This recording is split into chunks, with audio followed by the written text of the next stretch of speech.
Notre Dame, Ohio State, Saturday evening, about 5 days from right now on Saturday night in the shoe. I'm coming at you on Tuesday. Welcome back, everybody. This is Mark Rogers TV, another episode of the Voice of College Football. And we're back to talk Notre Dame, Ohio State. So if you're new here or you're new to me, I am your host, Ben Belden. I am one of the many people who talk Notre Dame football on the regular here about Notre Dame football at the Voice of College Football, Mark Rogers TV. So welcome in.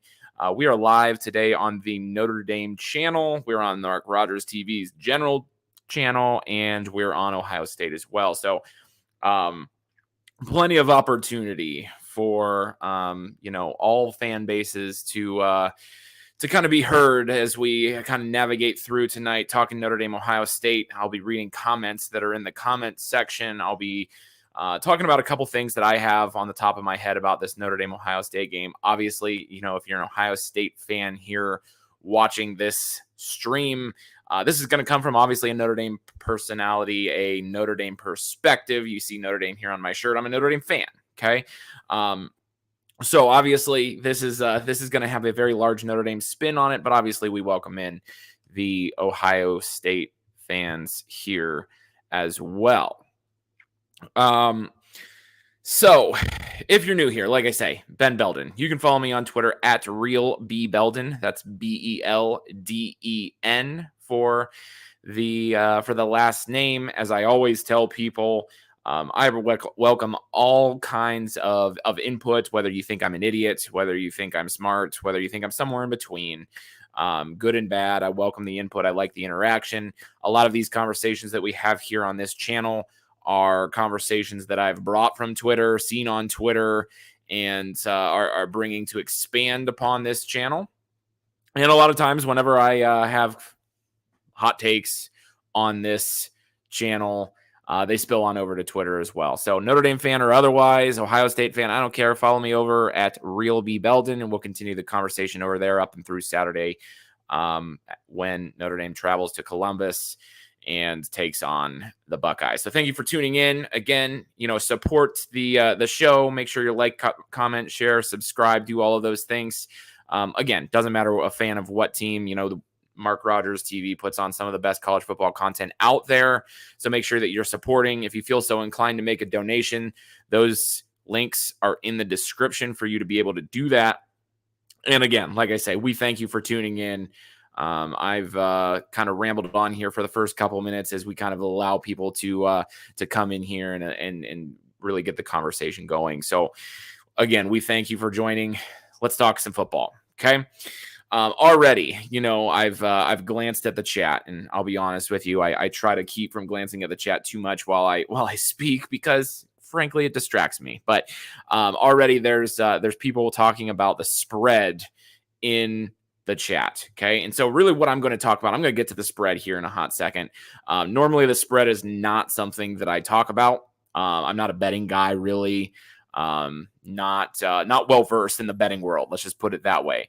So really the only time I'm going to talk about the spread is, when it's a large talked about point. So we're going to talk about that in a second, but basically what we're going to touch on, again, coming at you from a Notre Dame perspective. So I understand that. I've been accused of having the Kelly Green colored glasses on at different times.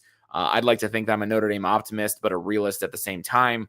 And so we're going to talk about, really the focus of this conversation is going to be, how does Notre Dame keep this game close against Ohio State? Can Notre Dame make a game out of this? And can they ultimately, in the end, pull out the win? Another disclaimer that I'll make real quick as we start here before we get into the real meat and potatoes of the show is that I'm not making a game prediction. Okay. People often talk about, ask me to make game predictions, ask me to, give my predictions for scores on games and things. To me, that's really hard to do. One, because I'm a Notre Dame fan, so on one hand, it's, I got the bias. On the other hand, it's, I don't know. On the other hand, I'm a realist. So if I make a pick for Notre Dame, people just say I pick for Notre Dame because I'm a Notre Dame fan. If I pick against Notre Dame, the Notre Dame fans come at me for not being a real fan. And how could you ever pick Notre Dame to lose? So I'm going to refrain from doing that in this particular show, which is fine. And so I don't know. I'm going to refrain from all predictions in terms of, I'm not guessing a final score. I'm not going to do those types of things. So again, like I say, if you're new here, you're just joining. I'm Ben Belden. If you're looking for Mark, you'll see him throughout the week. But I'm here to talk Notre Dame, Ohio State. So to the meat and potatoes of what's going on here. Okay. Notre Dame, big time underdogs at Ohio State.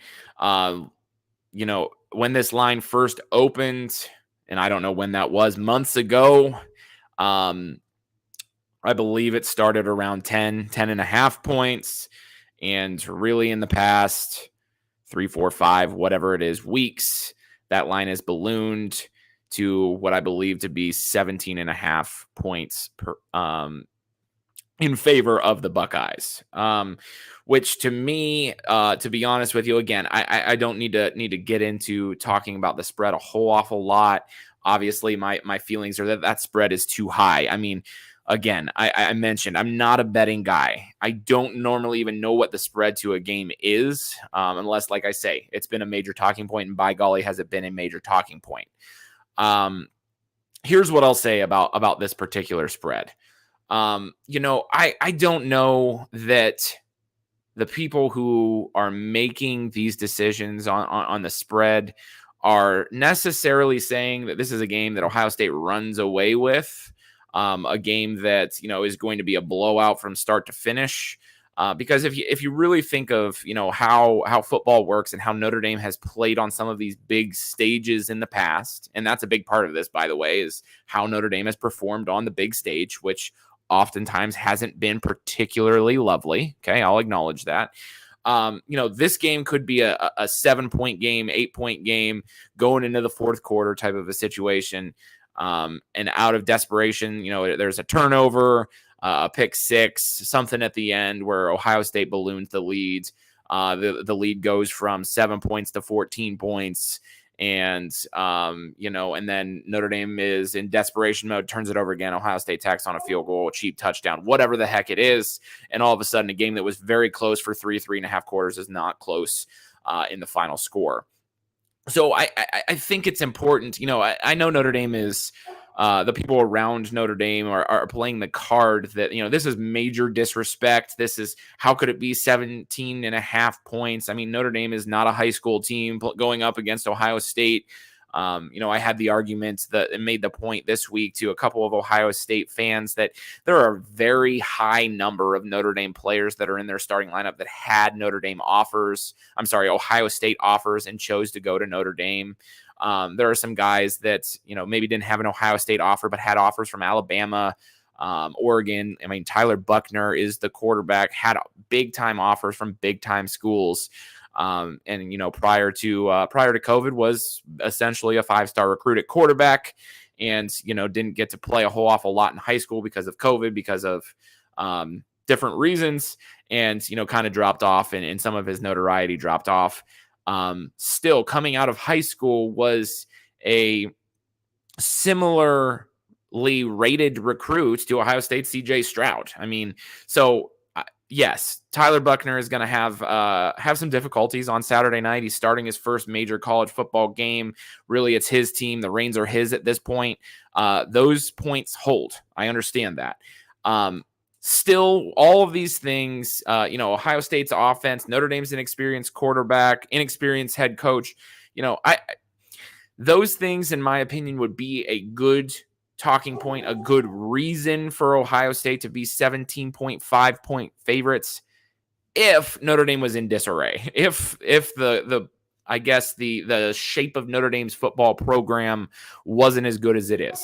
And again, you can make all the jokes you want about how Notre Dame suffers in the big game. They haven't done it on the big stage. They haven't pulled out a win on the big stage. Even when they were close on the big stage, oftentimes it didn't go Notre Dame's way. I understand that. Notre Dame's done some of this to themselves, and that's to be I don't know. That's to be expected, I suppose. But this is a program that's in good shape, that's built to contend in games like this. And unfortunately for Notre Dame fans who are hurt about this, and I don't buy that Marcus Freeman didn't know that it's 17 and a half. I really don't. I think he had to act that way because he was asked that way, asked about it that way in a press conference.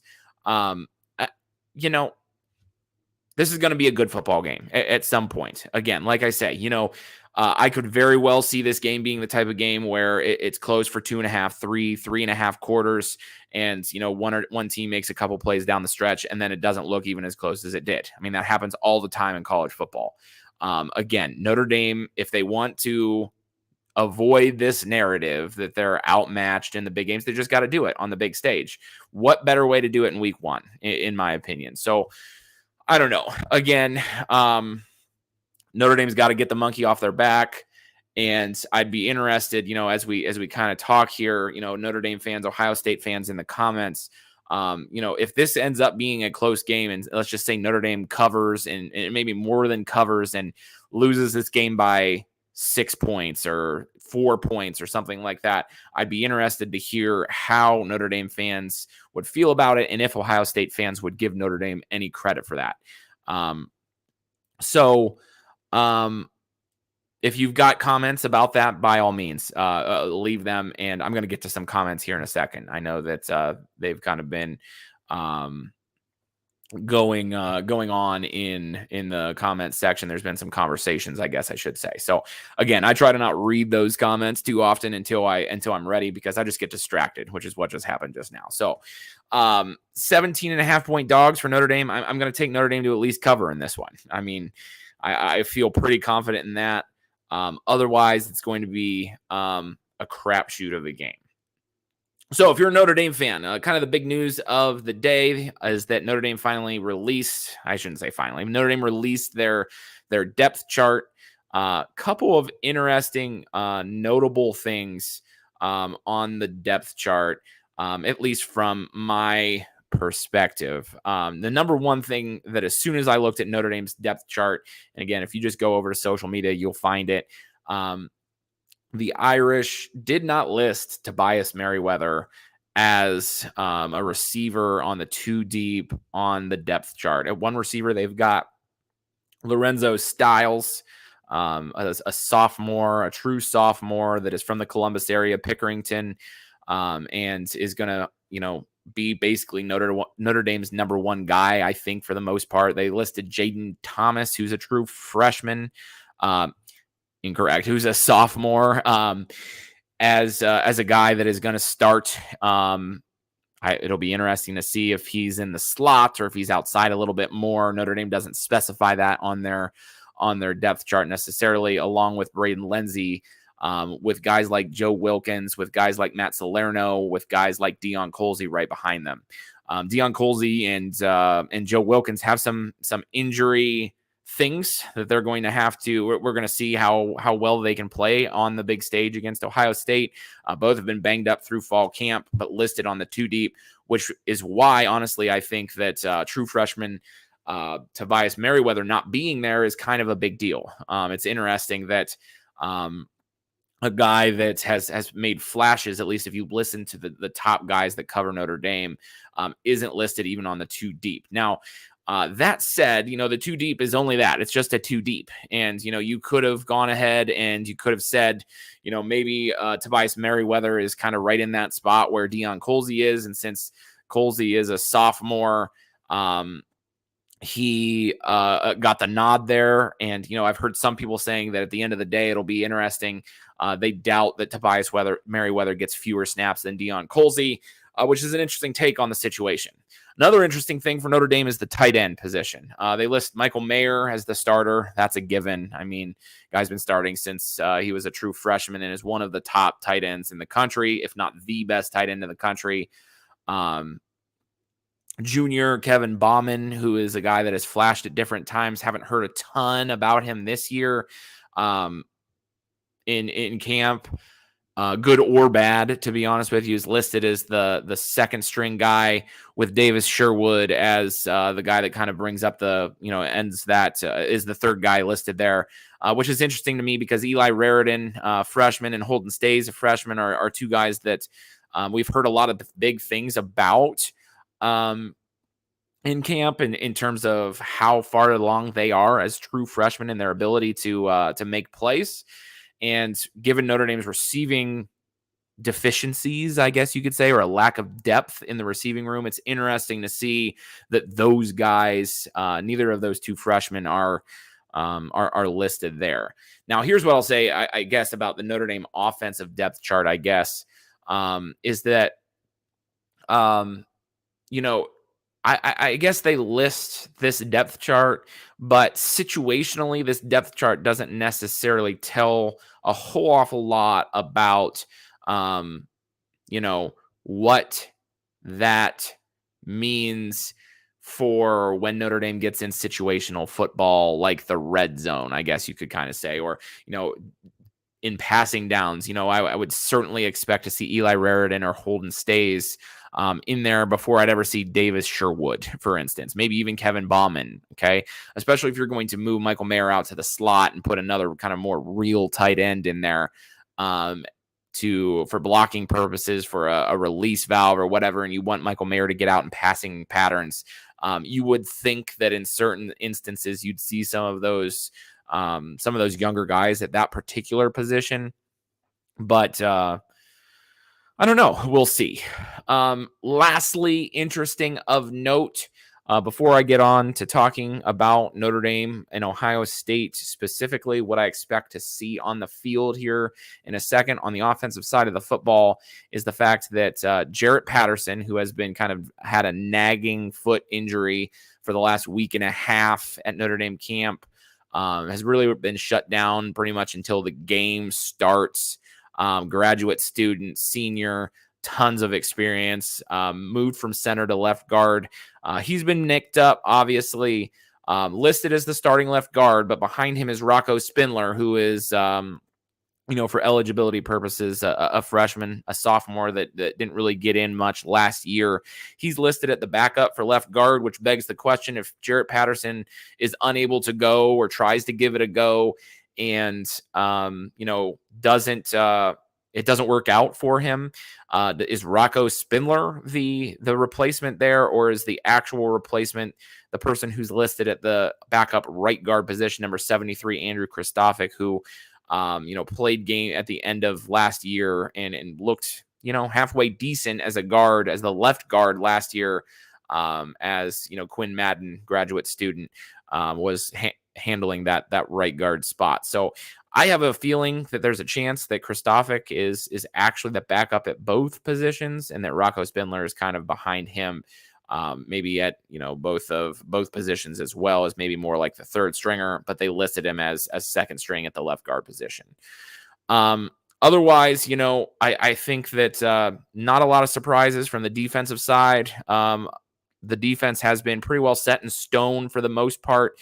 There were some conversations about the linebacker. Obviously, we've got Maris Leofau at the will, with J.D. Bertrand and Bo Bauer kind of handling that Mike position, and Jack Kaiser at the rover. Basically, you've got Notre Dame with 4 linebackers for 3 linebacking spots, and those guys are going to move around depending on what package, they see Ohio State in.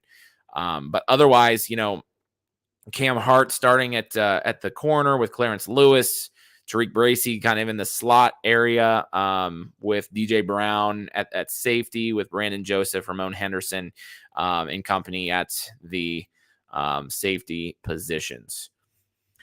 All right, so I'm going to take a break real quick and sort of catch up on some of these comments, and then we're going to get into some Notre Dame Ohio State talk. Specifically, going back here a little bit, 17.5 dogs is disrespectful. I tend to agree, Mark, but again, like I say, I think Notre Dame has done this to themselves, and if you want to gain respect and show it. So I agree, but at the same, because I watch Notre Dame football every week, but not everybody does, and yeah. Here's an Ohio State fan. I love my Buckeyes and I feel confident, but that line seems ridiculous. I tend to agree, like I say, but here's the thing. Ohio State can score points in bunches. Okay. What I'll say is generally, and I've seen it. I live in Ohio. I've watched Ohio State football. I can't tell you how many times Ohio State has even played around with a far lesser opponent. It's been 21-17 in the fourth quarter, and then Ohio State busted open, and all of a sudden it's 38-17, or it's 42-17 because the avalanche of Ohio State football just and that's what Ohio State has going for them. They wear on opponents, so I get it.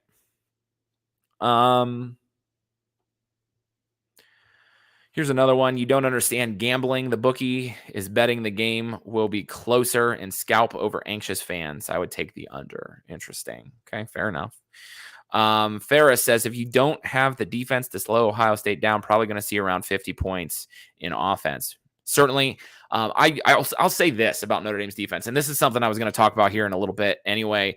If you look at Ohio State's schedule, is there a better defense on it than Notre Dame's? I mean, it's debatable at the very least. I mean, Ohio State is going to put up points. I expect them to get into the 30s, to be honest with you. But there's different ways they can get into the 30s. If it's, they score a touchdown a quarter, and Notre Dame can, hold them maybe scoreless for a quarter or whatever.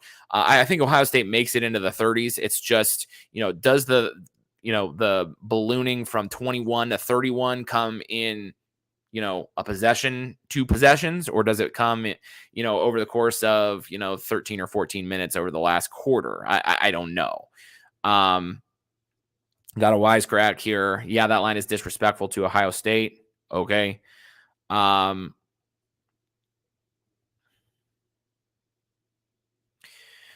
Mark Dixon, another one from him, says Ohio State is historically not great in September, even in championship and playoff seasons. Obviously, we saw Ohio State lose at home against Oregon.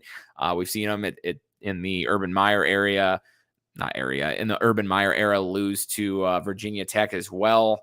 I think that's valid. But I think that Ohio State, the knock on them generally is, well, they're not good in September. So they're well aware of that. Just as Notre Dame is well aware of that there are underdogs and don't have a ton of respect because they're underdogs, because they haven't done it on the big stage. I think Ohio State's just as aware of the September lull and, is, I guess, going to be hyped up for this game. Lots of Ohio State predictions in here. Hi, D-Rock. He says, go Irish. This person says, are you a real Notre Dame fan or just pretend for YouTube? Been a Notre Dame fan my whole life. Okay.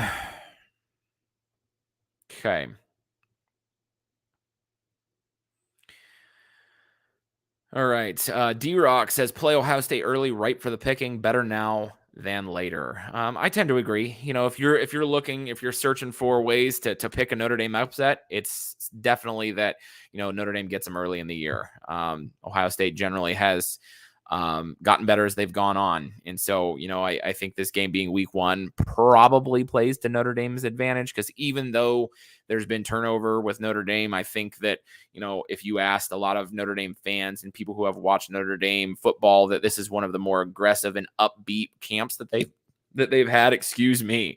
And so I think that, if Notre Dame has a chance to beat a team like Ohio State on the road, it's definitely in week 1.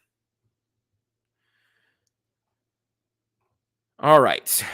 So I'm caught up on the comments. Then I'm going to go on and talk about, just for a little bit, what Notre Dame has to do to win this game. Again, I'm on record. I'll continue to say this. I'm not making a score prediction. I'm not saying Notre Dame's going to win. I'm not saying anything, to be honest with you. This is purely a conversation about, if Notre Dame wins, what happens to make that happen. And I thought long and hard about, if I'm the football coach, certainly I don't have the same level of football knowledge of X's and O's and schemes and those types of things as anybody on the Notre Dame or Ohio State coaching staff. Like, that's not what I'm here to try to say. But, I think that there are ways to schematically keep this game particularly close. And earlier on, I talked about how a lot of times I take conversations from Twitter, bring them to these channels. So if you're not following me, at Real B Belden on there, follow me on Twitter so that we can talk Notre Dame, Ohio State this week. One thing I saw on Twitter within the last couple of days is the conversation of, if you are Notre Dame and you go out against Ohio State, you win the opening coin toss, and you're choosing whether to take the ball or defer to the second half, what do you do? And I thought this was an interesting discussion. And it was kind of a discussion that I think Marcus Freeman in the last couple days touched on because he was asked about it at a press conference. Again, we don't know a lot about Marcus Freeman and his answers and how seriously to take them. Is he playing coy? Is he just straight up telling you what he thinks? I don't know that we know enough about him as a head coach to be able to make those decisions. He generally said he's a defer type of a guy. Now, he didn't go out and say he's going to defer against Ohio State. So that's an interesting. Don't know if he's playing the game within the game there, or if generally he's just like, yeah, I'm going to defer if we win it, and I don't care who knows. For me, there are two schools of thought here. If you take the ball, I think that there's a good merit to say, you don't make Tyler Buchner your quarterback that is, making his first start in the most hostile environment that he will have played in front of the biggest stage that he's ever played on. You don't make him sit around on the sideline, wait, and get antsy. He runs out of the tunnel, he warms up, and then he's good to go. And there it is. So there's a school of thought there. There's also the school of thought that's along that same line of thinking that if you go out and you defer and you kick it to Ohio State, you're giving Ohio State, without a doubt, their best unit, their offense, the chance to take the field first. The unit that they're the most comfortable in to take the field first. And, if a couple things go wrong on defense, Ohio State drives the ball 8-10 plays or hits on a big play early on. And now all of a sudden you're down 7-0. And now you're bringing Tyler Buchner in. He's already down 7-0. He's antsy. And then things can start to snowball real early and real fast. So I understand that argument for taking the ball. There's also the argument that by deferring, you let Tyler Buchner, maybe he's not the type that he's going to get antsy. Maybe he's a little calmer, cooler, more collected. And I don't think Notre Dame fans really know that much about him. Maybe you say that, we don't want our quarterback out there on the first play of the game when the stadium's going to be as loud as it's going to be throughout the game, where fans are still, raucous and coming off the tailgate and haven't cheered yet and are still bringing the energy, I guess you could say.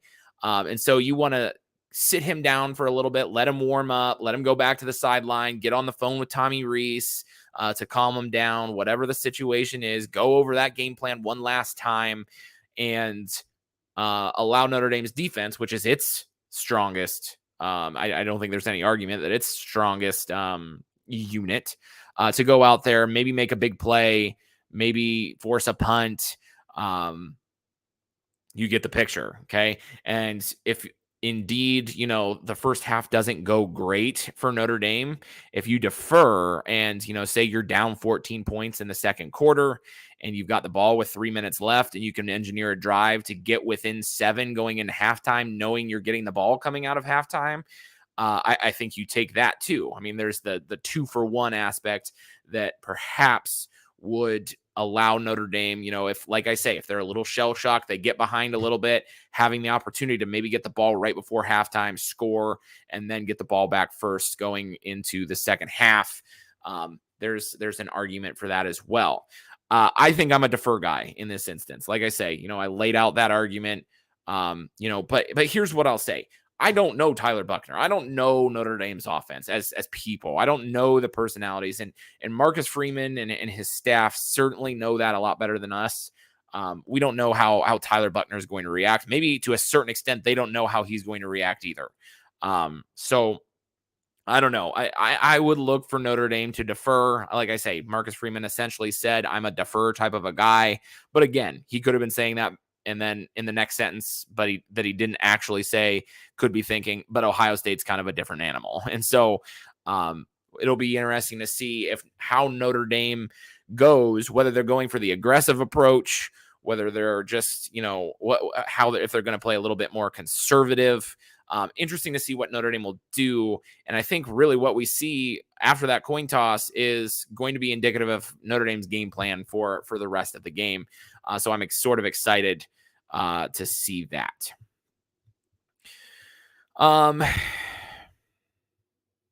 Just looking at a couple of the comments here. Xander D says, as an Ohio State fan, I'm not sure I'd rather see our offense first and try to score the defense and see how they have improved. That's another interesting thing as well, and we'll talk about Ohio State's defense. In fact, that's kind of what I'm getting into here in a hot second. So, okay. All right. So again, Notre Dame. Okay, how do they win this game? How do they keep it close? Because I think, if you're a Notre Dame fan and you're kind of sitting here thinking that Notre Dame is going to come on out here and dominate start to finish, that's obviously that's not what's going to happen. Notre Dame's not going to win this game by dominating. I would be shocked if there was a situation where Notre Dame comes out, scores, Ohio State doesn't score, and Notre Dame comes back out and it really goes up 2 scores early. I just don't see that from this particular group. I think there's going to be a feeling out period. And Notre Dame fans, I got to be careful as I say this because Notre Dame fans don't want that. Okay. But I just really think that Notre Dame is going to take more of a sort of conservative approach. Nothing sexy, I guess you could kind of say, on either side of the football. And they're going to try to really out fundamental Ohio State, force Ohio State into, long drives and, trying to, play from behind a little bit and really make this a slugfest that comes down to the fourth quarter. And so here's what I'll say about Notre Dame. When Ohio State has the ball, Notre Dame's on defense and vice versa. For Notre Dame to win this game, they have to have at least the second and third best units on the field, okay, out of the 4 units. And here's what I mean by that. Okay, that might be confusing, but here's what I mean. I think that if you asked any reasonable college football fan if to rank the Ohio State offense, the Notre Dame offense, the Ohio State defense, and the Notre Dame defense 1 through 4, without a doubt, number 1 is Ohio State's offense. Okay, that has to be a given at this point. Notre Dame is going to have their hands full with a Heisman contender in C.J. Stroud, a legitimate Heisman contender, and I believe it's Travion Henderson, if I said his first name correctly. That's great. If I didn't, correct me, Ohio State fans. And then the slew of receivers, Jackson Smith and Jigba, Harrison. I'm leaving somebody out, but Wilson, those guys, those are without a doubt, this is going to be the best offense Notre Dame faces all season long, in my opinion. And it's not close. Okay. So as far as position groups go, I think Ohio State's offense, without a doubt, is number 1. And that's okay. I think that can be true and still allow Notre Dame to win the football game.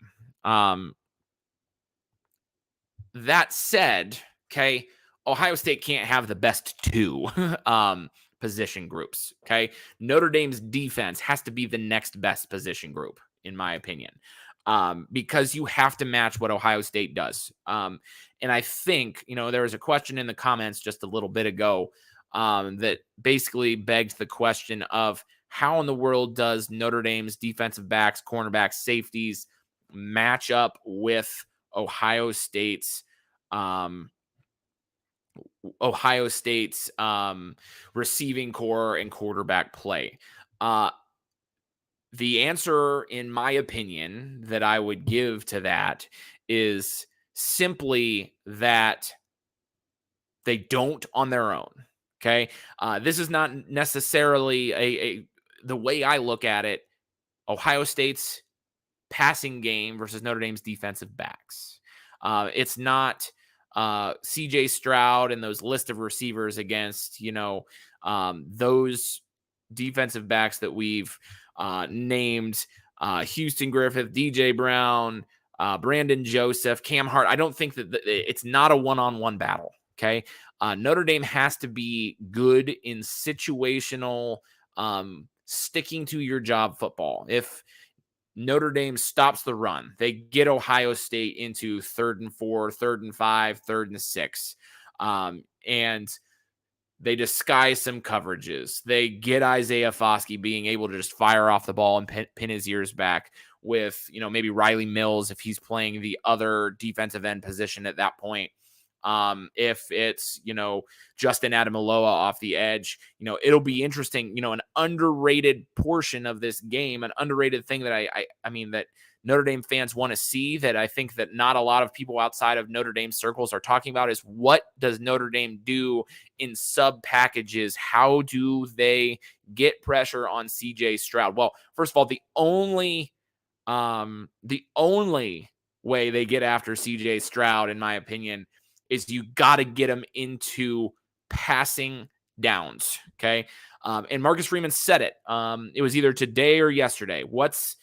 Basically asked, what is the game plan for stopping Ohio State's offense? And he gave the very the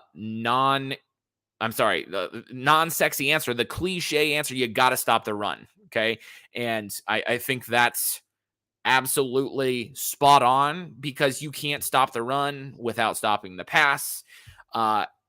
If Ohio State's just able to run and throw whenever they want, Notre Dame's not going to get very many stops. If you stop the run, you get them to 2nd and 8, you force an incompletion, you're in 3rd and 8. That's where Notre Dame wins this game. Okay. Or they run it twice, stop an option for 4 yards, you stop a dive for 2 yards, and you get into 3rd and 4th and 3rd down and 4, I guess I should say. That's how Notre Dame wins this game, is by getting into those situations and playing bend but don't break football and being good in situational. This is what Ohio State's doing. What Ohio State's doing. Defend it. That's how Notre Dame wins the game. So again, like I say, Ohio State's top position group, undoubtedly their offense, their top unit, I guess you should say. Notre Dame's defense has to be number 2 to match and to contain that. And then I would also ascertain that Notre Dame's offense has to be better than Ohio State's defense. And I know that Ohio State expects to be much, much, much improved on the defensive side of the football. In fact, I expect them to be much, much improved on the defensive side of the football. I think that's going to be a given. In jest, I will say, as a Notre Dame fan, they're going to be much improved on the defensive side of the football, because it couldn't have gotten much worse. Okay.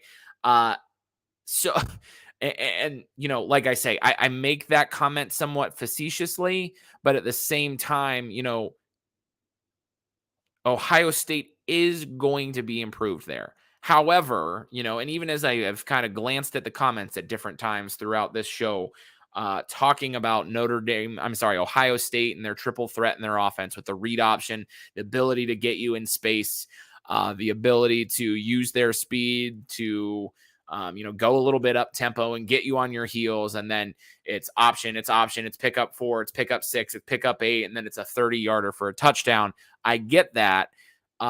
If you ask me, that's what Notre Dame has been trying to input into their offense with Tyler Buckner, who certainly does not have the accolades of CJ Stroud, but if he's developed in the same way, if he's used in a similar way, could very well have a breakout season the way that CJ Stroud did as a freshman. I mean, I don't know that is necessarily out of the realm of possibility. What really makes for good read option, good RPO type offense is having speed. Notre Dame has it in Lorenzo Styles, Braden Lenzy, Chris Tyree at running back. They have a great tight end who can win one-on-one battles and block the daylights out for people in Michael Mayer, and a quarterback, a dual threat who can hang on to it, make plays with his feet, make plays on the run, roll to his right, make the right read, so on and so forth. Okay. And I've got that in Tyler Buchner. The one thing that I'll say that is the unproven about Notre Dame in this type of an offense is that we just haven't seen Buchner do it a lot on the actual television screen, because we've heard about it some in in fall camp and that, but he just doesn't have the reps. He doesn't have the same reps that CJ Stroud does. He doesn't have the reps really just as a quarterback in general. And it's going to be tough, honestly, for a guy like Tyler Buchner to go out here and be expected to I don't know, to operate an offense the same way as CJ Stroud does. But again, as I say, if Notre Dame's offense up front can handle Ohio State's defensive line, which I think is pretty good, and is able to run the ball and puts Tyler Buchner, your young quarterback, into manageable situations, I don't see a way that Notre Dame doesn't, put some points on the board, get into the upper 20s, lower 30s, and make this a game, going into the fourth quarter in Columbus. Again, I could be wrong. I just think, like I say, that Notre Dame is going to be good enough to contain an Ohio State offense, can be good enough in situations, and can keep this game close. Because I think the offense is going to get there. They're going to get a couple of drives going. They're going to, get into 14, 17 points by halftime.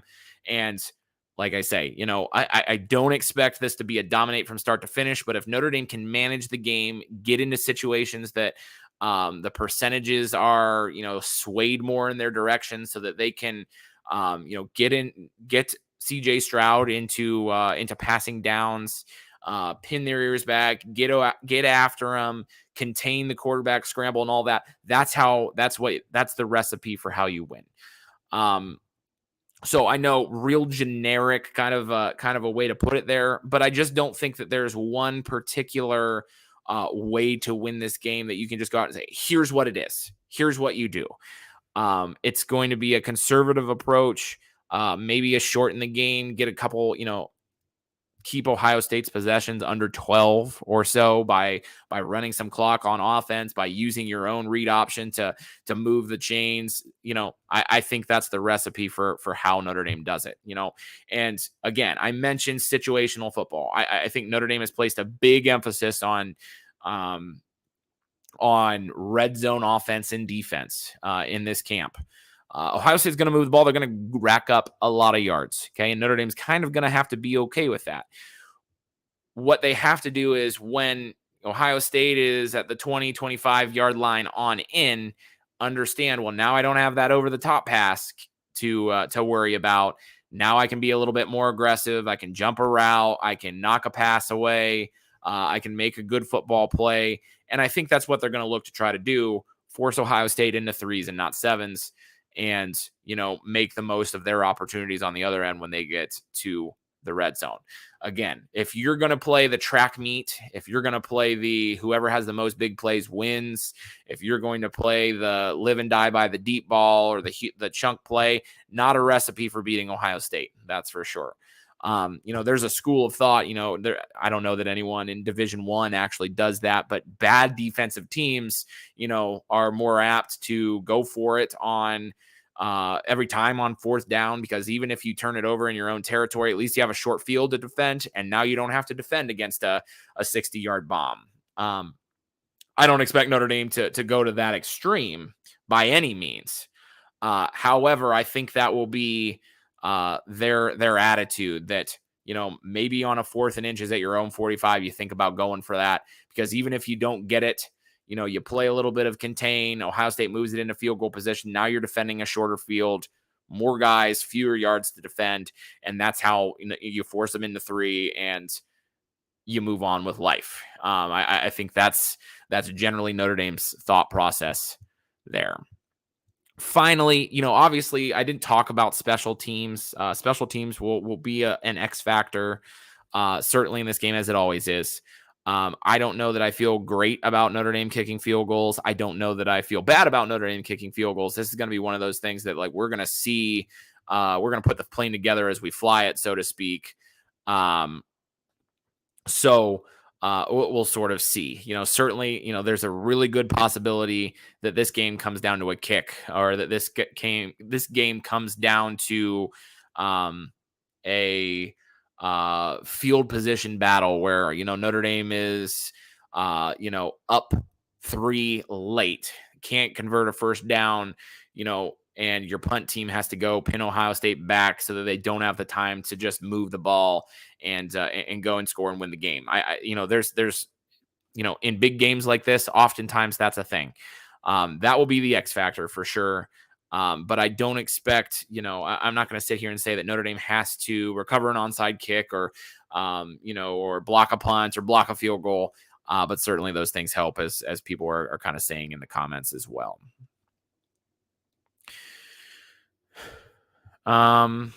Okay.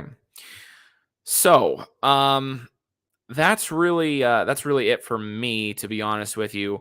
I'm kind of sitting here reading the comments, seeing if there's anything I need to talk about here. Let's get to a few of these comments here. Jim Benson says, LOL, ND isn't going to be able to keep scoring. No way they score over 30 points. Ohio State will score 40 for show. It's not what happened against Oregon. Just saying. I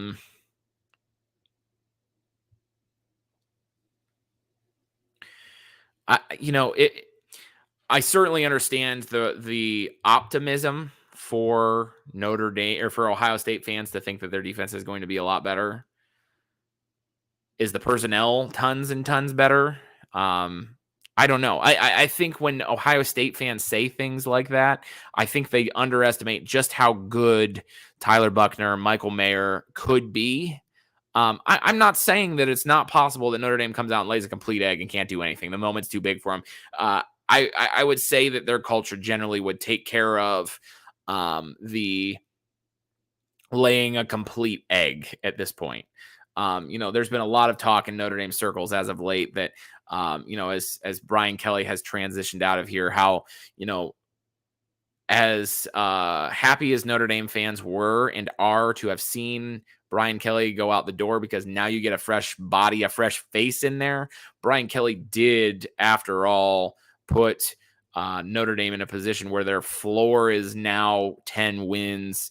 Where they're, to a point where their culture is intact and their culture is good enough, at the very least, to get them to 10 wins, to get them to be a contender in games like this. Now is the Freeman factor, the added things that Freeman's bringing in recruiting and the vibe, going to be enough to get Notre Dame over the hump? If it's not, how long? Or is it ever? That's what Notre Dame's got to is going to have to answer here. I don't see Notre Dame being a complete cluster on either side of the football. Are they going to be as good as Ohio State on September 3rd? I don't know. Probably talent-wise, no. Is their talent going to be enough to win the game? Could be. Will it be? I have no idea, to be honest with you. I have no idea. There's so many unknowns, especially in college football, especially with a team like Notre Dame, who's going to look a lot different in a lot of regards. Especially if you watched a lot of Notre Dame football over the years. It's hard. It's hard to tell. Ohio State fan, Mr. The Daniel Hemry, says, what about Notre Dame's kick coverage? My dog, Emeka, has come close to breaking a couple returns. I think if you ask anybody at Notre Dame, I think that you're looking at Bryce McPherson to not let Ohio State to return the football in kickoffs. I think is basically what I would say there. I think Notre Dame feels pretty confident that there's not going to be a whole awful lot of kickoffs to return.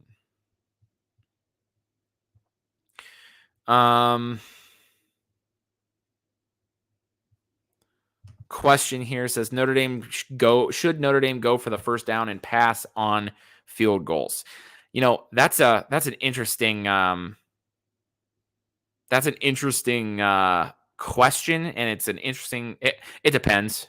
I guess. I don't know. On one hand, there's kind of the school of thought that Notre Dame needs to that you need to accumulate as many points as possible, so you can't turn down any points for a team that's going to score a whole awful lot. On the other hand, it's, well, if you're settling for 3, you're leaving 4 points on the board. I don't know. It sort of just depends on time and situation.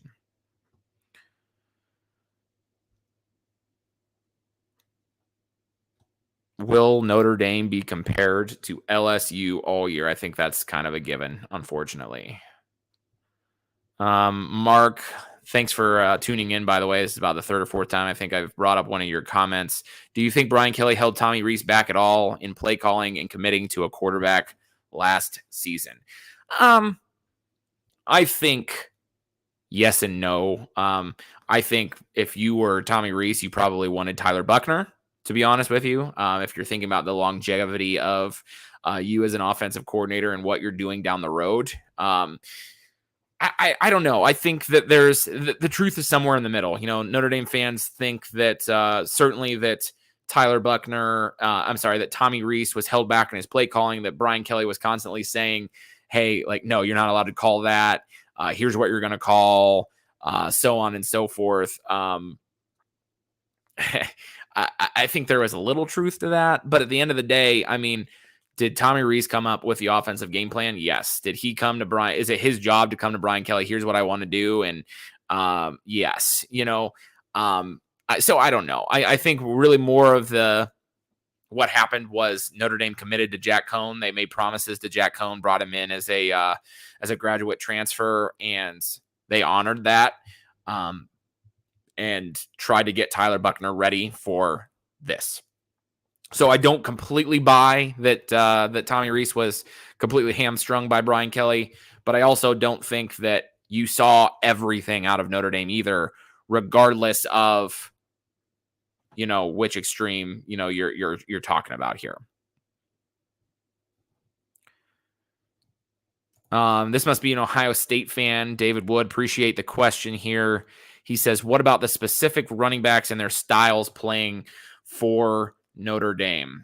Chris Tyree is going to start. He's listed as the starter. He's kind of more of a scat back, a receiving back, a guy that you could see moved out to the slot a little bit more. I don't know that he's your bell cow that's going to carry it 25 times a game. That's just not his personality. Logan Diggs, who's been banged up, he tore his labrum in his shoulder in the spring game in April. Who's just right there in terms of being ready. Sounds to me like he's giving it a go for Ohio State. Is kind of in between him and the extreme of the guy who's kind of who I would consider the third back in Audric Estime, who Notre Dame fans like to compare to Jerome Bettis. He's a big dude, a big, powerful guy. So Notre Dame's got a little bit of everything. They've got an in-between guy in Diggs. They've got a speed guy in Chris Tyree, and then they've got the bruiser of Audric Estime. One thing that I would say is that, Tyler Buchner has to run for, 50, 60 yards in this particular game. And one or two of those guys also have to get 60 or 70 yards for Notre Dame to have said that they won in this particular game. So that's Notre Dame's, that's Notre Dame's running back core. What I'm going to do real quick is I kind of get to some of these questions. I've never done this before, I'll be honest with you. So if this goes horrifically poorly, then we just will stop and we'll call it quits. But I'm going to throw up on the screen a number. It's a call-in number. You should be able to call in on that number. It's 330-333-2042. Again, that's on your screen, 330-333-2042. If you're feeling brave, and I'm feeling brave, at least enough to throw that number out here, and you want to have your voice heard, like I say, I don't have a producer here. Okay. So when I answer the phone, you're going to be live. So if you do call in, you want to have your voice heard, make sure that you keep it classy, I suppose. And if you have, comments on things that we're talking about, feel free to chime in. And if nobody does, nobody does. Honestly, I'm kind of nervous about how it's going to go anyway. And also, like I say, if I answer, I might be in the middle of talking. You might just kind of have to wait for me to answer that question. I'll try to get to you as quick as possible. So Somebody says LOL, an Ohio area code. Well, yes, that I am from Ohio. You must have missed that earlier. Okay. Just got asked if I'm in the Youngstown area. I grew up around Canton and lived in Tuscarawas County most of my life. So that's what I'll say about there. That is not my personal phone number. So like throughout the week, like you won't be able to reach me on that, by the way. So anyhow, couple other comments here. And like I say, if we don't get anybody that calls in, that's okay. I totally understand that.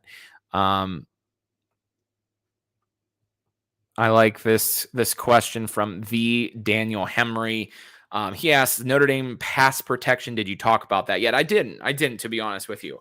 I think Notre Dame on the offensive line is in a really good position to be able to participate. And by participate, I mean come in and really kind of control this game on the offensive line. And control maybe isn't the perfect word, but manage this game on the offensive line. Certainly Ohio State, so they've got defensive line guys that I would like on Notre Dame. Okay. And so I'm not saying that those guys aren't going to make plays, but I think where Notre Dame, when Notre Dame hasn't been as good, when Notre Dame has struggled against a Cincinnati last year, when they've struggled in some of these big games, it's been because, in recent memory, it's been because some of these offensive line groups that Notre Dame has had have not been as good. And so I don't know. I think that Notre Dame's offensive line is the best it's been in recent memory. Bringing back, part of their struggles last year was the offensive line. The good part about that was that they got to play a lot of guys and see what a lot of guys had. Left tackle Joe Alt was kind of a guy that you wouldn't have expected to be a guy that played a lot last year, but got to play a lot because of the injury to Blake Fisher in the first game. Blake Fisher, before he got injured against Florida State, looked really good, was advertised as being really good, is going to play that right tackle position. Josh Lugg has been at Notre Dame seemingly forever. He's going to start at that right guard. Zeke Correll was one of the better offensive linemen for Notre Dame last year at the center spot. I'm sorry. Well, I should say that Zeke Correll played some of the guard spot. Jarrett Patterson was the center last year, has moved to left guard.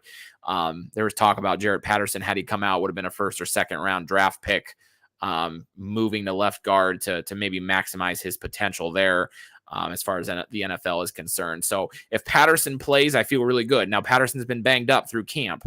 And so that could be a major thing to watch. If big number 55 is out there at left guard and he's effective for Notre Dame, that's going to be big.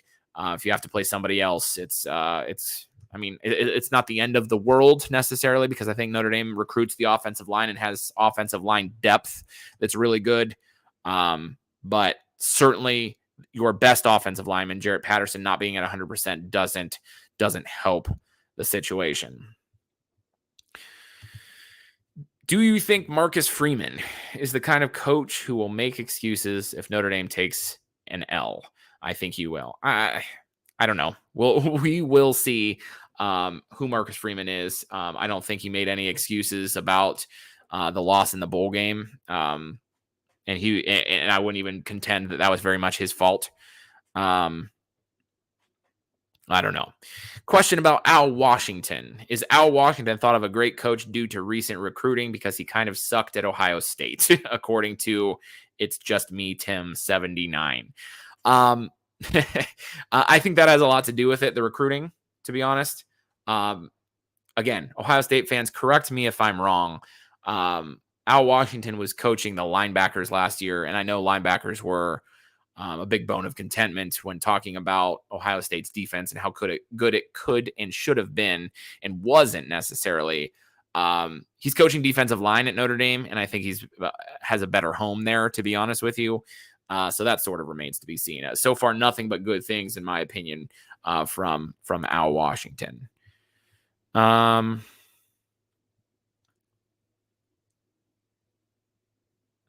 Getting into some comments here. Michigan State fan. I'm going to throw this up here. The one thing I like about the Ohio State Notre Dame game is the fact that it's a campus game, not a neutral site game, like most of the high profile week 1 games. That's a really good point. That's a really good point. I live about an hour and a half away from Columbus, and I've lived closer or further away. Went to school in Dayton at different points in my life. And I've never been to a game at the Shoe. And I will be at this particular game at the Shoe on Saturday night. When this game was scheduled, however many years back, I said I can't wait till 2022 till I can get to the Shoot and watch Notre Dame, Ohio State. So I'm going to try to appreciate it. I've never even been to, obviously Notre Dame hasn't played at the Shoe. You would think that just living in Ohio and being a college football fan, I would have gone to even just, on a Notre Dame bye week, gone to an Ohio State game at some point. Believe me, I've thought about it, but I'm looking forward to a game at the Shoe and seeing what the tradition at Ohio State is like. And obviously, it's, as this Michigan State fan has brought up, great that it's an on-campus game. I love that as well. Even more excited, arguably, for Notre Dame hosting Ohio State next year. I believe that's a game in week 2. Great question here. How many tickets for Notre Dame fans? 20%. I think Notre Dame fans are going to come out to this one. Ohio is, there's a lot of Notre Dame fans in Ohio. When you talk about, all the Catholic schools around Cleveland and Cincinnati, I think that there's a really good chance that that Notre Dame has a big showing out for this particular one.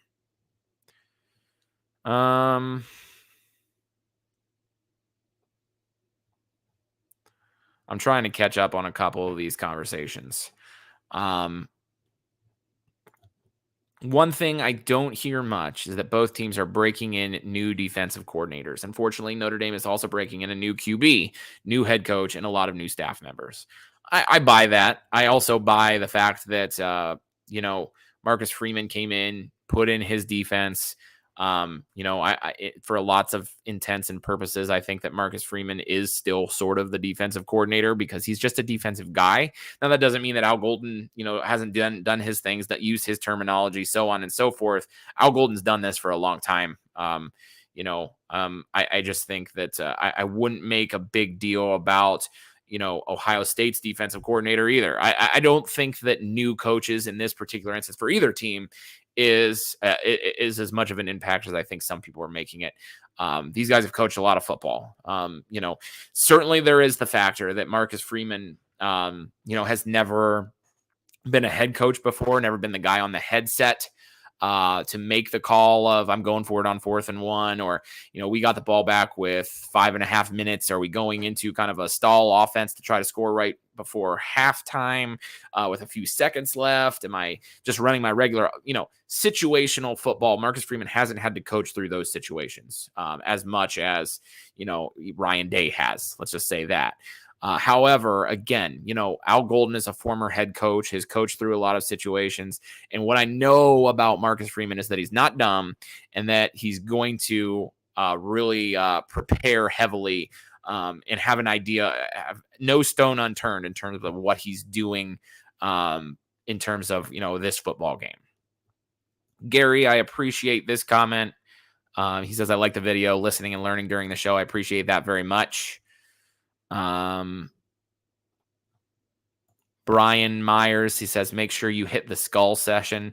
That's one thing that I do hope to get to. Again, I've heard plenty about Ohio State football and their traditions and things. And so, I live in Ohio. Most of my friends are Ohio State fans. I'll be honest with you. In fact, I'm going to the game with 2 other friends and their wives who are all Ohio State fans. And then it'll be me and my girlfriend who are Notre Dame fans. And even so, my girlfriend's a Notre Dame fan purely because I am. So,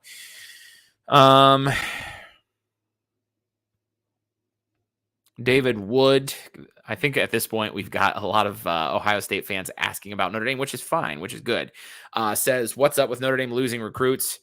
NIL had a little bit to do with some of the recent ones that they've lost. Even though Notre Dame's lost a couple of recruits, I assume the one that most people are still thinking about is Keon Keeley, defensive end, edge rusher, outside linebacker, whatever you want to call him, potentially decommitting and potentially going to Alabama. Marcus Freeman has to coach some football before I think he gets to his best recruiting classes, to be honest with you. So I don't know. I think NIL has to get regulated a little bit for Notre Dame to really truly be on a level playing field, because from what I understand, Notre Dame doesn't give guaranteed money. But I think that Notre Dame's right there. And then once Marcus Freeman proves that he can either at least maintain what Brian Kelly kind of built up and build on it, and close the gap by recruiting, so on and so forth. I think that that's where Notre Dame takes the jump. But again, Marcus Freeman has to coach some football games before that actually happens. I'm getting ready to end here. We've been on for about an hour and 5 minutes or so. I thank you all for joining in, for your comments.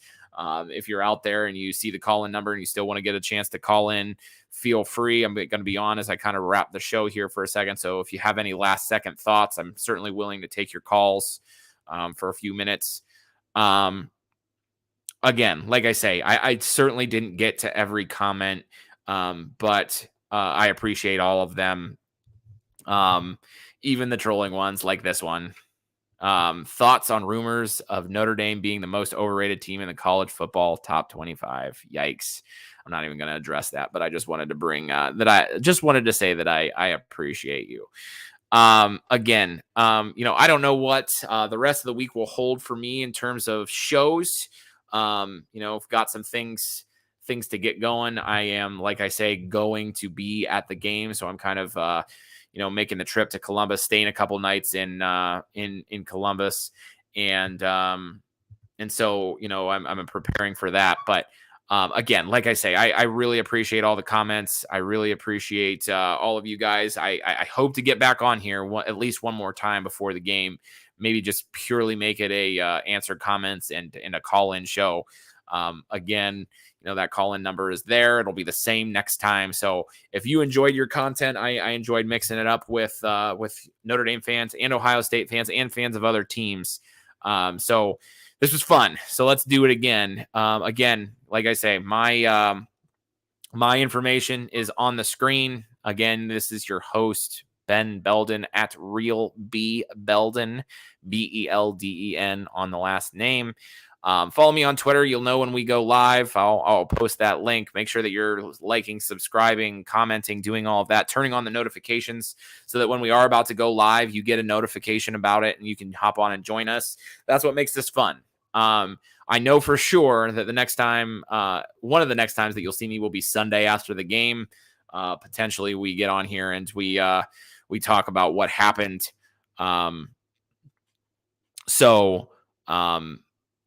Good, bad, or ugly for Notre Dame. We're going to dissect it on Sunday. And like I say, I hope to get on here at least one more time. And again, maybe answer some questions, talk Notre Dame football, maybe get Mark on here to talk about it a little bit as well. So thanks for tuning in, whether you were whoever you're a fan of. And until next time, go Irish.